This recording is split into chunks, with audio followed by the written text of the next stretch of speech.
কাৰ্যালয় সহায়ক অসীম সোণোৱালৰ পৰলোক চৌদিশে শোকৰ ছাঁ টেঙাখাত বালিকা উচ্চ মাধ্যমিক বিদ্যালয়ৰ কনিষ্ঠ কাৰ্যালয় সহায়ক তথা টেঙাখাত বৰভৈপুৰীয়া গাঁৱৰ নিবাসী অসীম সোণোৱালে যোৱা 19 এপ্ৰিলত লোকসভা নিৰ্বাচনৰ কৰ্তব্য সম্পাদন কৰি যাৱতীয় সামগ্ৰী জমা দিয়াৰ পিছত হঠাতে উক্ত স্থানতে উচ্চ ৰক্তচাপজনিত কাৰণত অসুস্থ হৈ পৰে আৰু লগে লগে তেওঁক জিলা প্ৰশাসনৰ তৰফৰ পৰা ডিব্ৰুগড় অসম চিকিৎসা মহাবিদ্যালয় হাস্পতালৰ ICUত ভৰ্তি কৰোৱা হয় যদিও বুধবাৰে পুৱা প্ৰায় 9 মান বজাত চিকিৎসাধীন অৱস্থাতে তেওঁ শেষ নিশ্বাস ত্যাগ কৰে।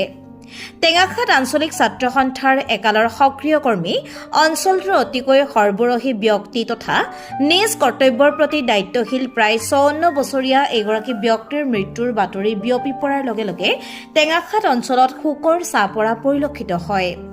পুৱা নশ্বৰ দেহ টেঙাখাতলৈ আনি পোনে পোনে নিজ কৰ্মস্থান টেঙাখাত বালিকা উচ্চ মাধ্যমিক বিদ্যালয়লৈ নিয়া হয় আৰু শিক্ষক শিক্ষয়িত্ৰী তথা ছাত্ৰীসকলে পুষ্পাঞ্জলি অৰ্পণ কৰি শেষ শ্ৰদ্ধা নিবেদন কৰে।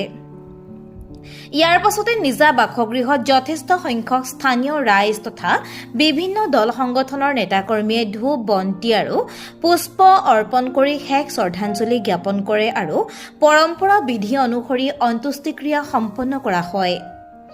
টেঙাখাত আছু টেঙাখাত প্ৰেছ ক্লাব অজাপৰ ডিব্ৰুগড় জিলা যুৱ শক্তি সমিতি টেঙাখাত শাখা সাহিত্য সভা টেঙাখাত সাহিত্য কানন নিউজ পৰ্টেল টেঙাখাত লাইভ প্ৰাক্তন ছাত্ৰ সতীৰ্থ সন্মিলন আদি কৰি বিভিন্ন দল সংগঠনে শোক প্ৰকাশ কৰি বিদেশ আত্মাৰ চিৰশান্তি কামনা কৰাৰ লগতে শোক সন্তপ্ত পৰিয়ালবৰ্গলৈ সমবেদনা জ্ঞাপন কৰিছে।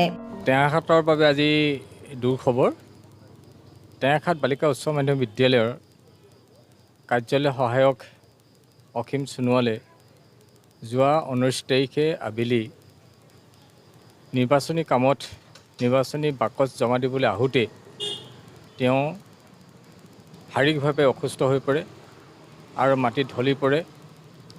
ঢলি পৰাৰ লগে লগে জিলা প্ৰশাসনৰ তৰফৰ পৰা তেওঁক অসম মেডিকেল কলেজত ভৰ্তি কৰা হৈছিল।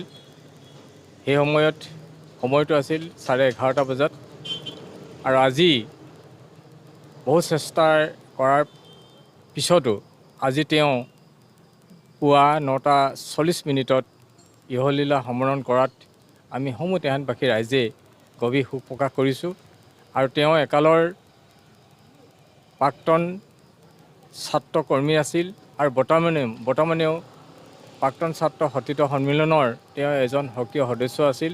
গতিকে তেওঁ আত্মাই স্বৰ্গত স্থান লাভ কৰক আমি তাকে কামনা কৰিছোঁ আৰু শোক সন্তপ্ত পৰিয়ালবৰ্গলৈ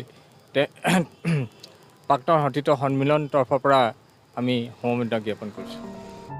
মৃত্যুৰ সময়ত তেওঁ পত্নী এগৰাকী পুত্ৰ আৰু জীয়ৰীৰ লগতে বহু আত্মীয় আৰু গুণমুগ্ধক ইহ সংসাৰত এৰি থৈ গৈছে। News desk report Tengakhat live.